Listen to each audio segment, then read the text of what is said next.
अस्सलाम वालेकुम व्यूअर। आज मैं आपको लेवसिट्राजीन के मुतालिक बताता हूँ। लेवसिट्राजीन सिट्राजीन से सुपेरियर मेडिसिन है क्योंकि सिट्राजीन सडेशन काज कर देते हैं। ये जो मेडिसिन है ये सडेशन नहीं काज कर देती है और ये लॉन्ग टाइम एक्टिंग है। ये जो मेडिसिन है selective long time acting H1 receptor antagonist है, एंटीहिस्टामिनिक मेडिसिन है जो लॉन्ग टाइम इसकी एक्शन है। और साथ ये मेडिसिन में एक ज़बरदस्त बात यह है कि ये सडेशन पैदा नहीं करती क्योंकि ये जो मेडिसिन है ये ब्लड बैरियर को क्रॉस नहीं कर देती।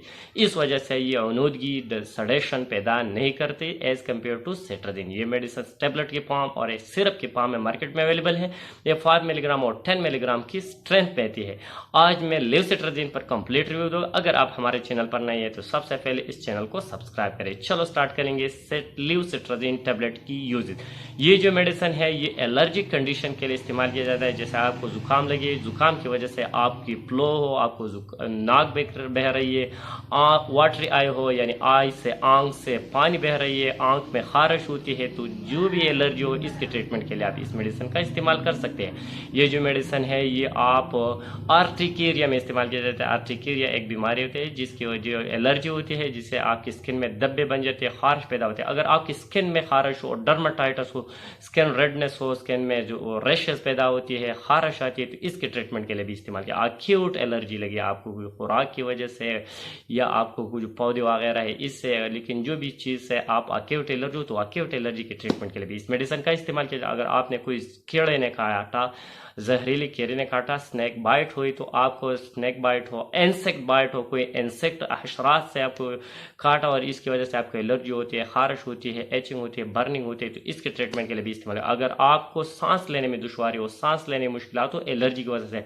ब्रोंकाइटिस हो या आपको एलर्जिक आस्थमा हो तो एलर्जिक आस्थमा में भी इस्तेमाल किया जा सकेगा। अगर आपको फंगल इन्फेक्शन हो इसकी वजह से खारिश होती है या आपको स्कैबिज हो, स्कैबिज की वजह से आपको खारिश हो, लेकिन जो भी खारिश हो, एलर्जी हो, बर्निंग हो, तो इसके ट्रीटमेंट के लिए आप इस मेडिसिन का इस्तेमाल कर सकते हैं हर किस्म एलर्जी के लिए।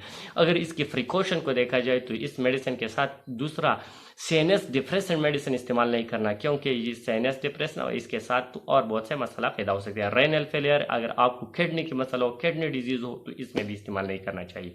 इसके साथ अगर ये 6 साल से कम उम्र बच्चों को भी नहीं देना चाहिए। लैक्टेशन के दौरान एहतियात करना होगा। प्रेगनेंसी में ये मेडिसिन सेफ है, प्रेगनेंसी में जैसे इस मेडिसिन के इस्तेमाल से आप हैवी मशीनरी या ड्राइविंग नहीं करना चाहिए इस मेडिसिन के साथ। अगर इसकी साइड इफेक्ट को देखा जाए तो इसके बड़े साइड इफेक्ट नहीं। अगर आपने ओवरडोज में इस्तेमाल किया या लॉन्ग टाइम आपने इस्तेमाल किया तो फिर आपको हेडेक, सर में दर्द पैदा कर सकती है, साथ ही नाजिया वॉमिटिंग भी काज कर सकती है, स्टमक अपसेट GIT प्रॉब्लम भी काज कर सकती है, स्लीपी कंडीशन, ड्राउजीनेस भी काज कर सकती है लेकिन लॉन्ग टाइम, और साथ ड्राई माउथ भी काज कर। अगर इसके डोज को देखा जाए तो 5 मिलीग्राम दिन में एक ही दफ़ा रात सोते वक्त इस्तेमाल करना होगा एडल्ट के लिए।